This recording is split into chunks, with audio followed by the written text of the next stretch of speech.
Casey Anthony has been rearrested and taken back to jail. And join us live is Casey Anthony's lawyer, Jose Baez. Jose, she's picked up on what we would consider rather minor charges: forgery, petty theft, and uttering. But the big problem is, at least I think, is this report out of the Tennessee organization, decomposition in the trunk. What's your answer to that one? Well, you know, it's certainly not something that I have in hand. I don't know about the reliability. I don't know exactly what tests were run, and we're certainly looking forward to challenging that. I can tell you what's going on tonight is just simply a pathetic display of law enforcement trying to make AC look bad and trying to continue their assault on Casey Anthony rather than focusing in on the search for Caylee. They know they haven't found Caylee, and I have to come here to Cindy Anthony's home, try and explain to them why the police rather do something like this 2 months later after they have this information than go out there and search for Caylee. Right, and I have something important to tell you, but go ahead. Go ahead, tell me. No, I'll take anything important. Well, let me tell you something. The police leaked that they were going to do this tonight. I got wind of it, and I sent them a fax. I'm about to go out with all the reporters and show them a fax that I sent to Detective John Allen prior to this happening, advising them that if they were going to arrest her, that I would voluntarily surrender her, and we can do this like professionals. It's funny. Go ahead. I then followed up and called Detective Allen, spoke to him personally, and he told me that they weren't planning on doing anything. And now they come over here and they play these games. This is exactly the type of sabotage that they're trying to do. They don't care about the presumption of innocence. All they care about is making her look bad, creating a ruckus, so they can go on and show that they're trying to do some type of a job when they know they haven't done their main job, which is finding Caylee. Before you said that you were going to tell me something important, I was going to say to you that you know I'm very suspicious of your client, extremely suspicious, but I've never seen such a show of force for uttering, which is passing the check, petty theft and forgery. Usually what you do is you call up the lawyer and say, will you turn your client in?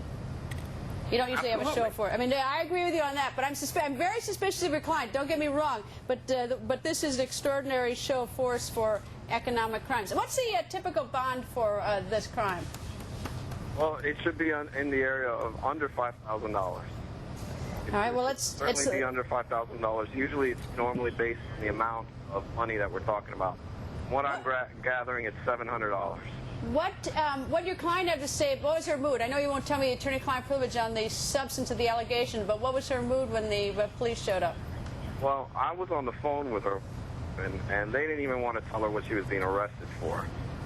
They were more interested in their little show, and they got out, and once they took her out, that's when they that's when they went out and decided to tell us what they were arresting her for. I can tell you this, if you want to see if you want to look at even further proof, economic crime officers didn't arrest her.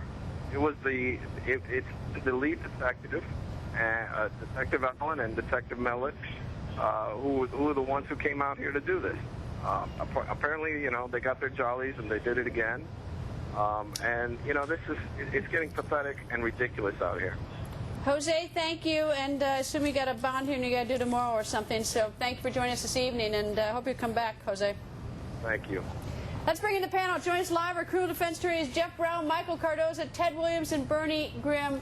Jeff Brown, since you're the Florida lawyer, I'll start with you. I mean, look, typically this is the kind of case where you call the lawyer and say, look, I got your client on some economic crimes. You want to turn the client in, or do you want us to go out and arrest? Isn't it? I mean, that's the way I've always seen it done. That's the way it's always done. These are minor crimes. These are ROR. We call them ROR, which means released on your recognizance. But if they're not an ROR crime, it's a tiny bond.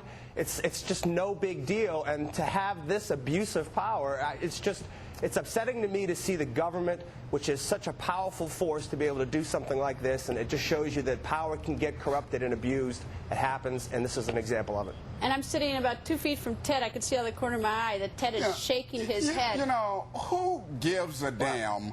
The bottom line is, I don't care about you giving. I do give a damn. There's a young child. You just said who gives a damn. You just said who gives a damn. I give a damn about the fact that a young child is missing and that a mother is not cooperating, and a mother should have had a butt stayed in jail, but you had two con man bounty hunters who got a butt out of jail. I don't care. What Constitution? What is unconstitutional about them arresting her, Jeff? They have a right to arrest her. What you're saying then is that the end justifies the means. You're saying throw away the Constitution. Jeff, I'm saying I'm happy that her butt is behind bars again. If you think somebody's guilty, they should go ahead and throw him behind bars. Let's not even have a trial, Ted. All right, let me go to Bernie, who's sitting between Ted and me.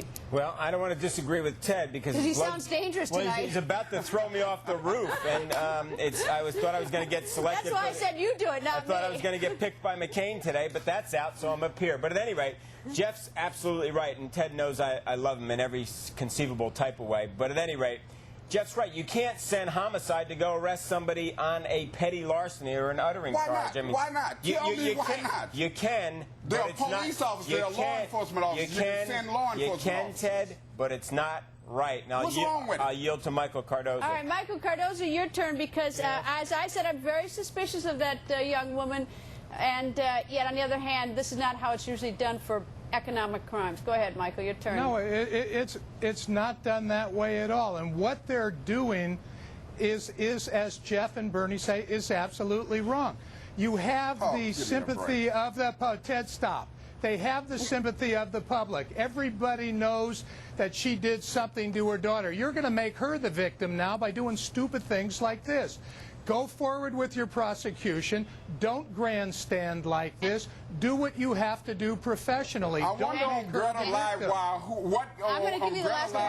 would disagree with this arrest? All right, I'm going to give you the last 30 seconds, Ted, because you're alone on this one. Well, the bottom line is, hey, look, I think if you didn't have these two con man bounty hunters out there, she would still be in jail. I guarantee you they are not going to cast another bail for her to get her out. And I think these law enforcement officers are frustrated. I think the law enforcement officers were frustrated with the interference, and they're happy she's behind bars. And by the way, I'm happy she's behind bars. Ted, you're so wrong on this one.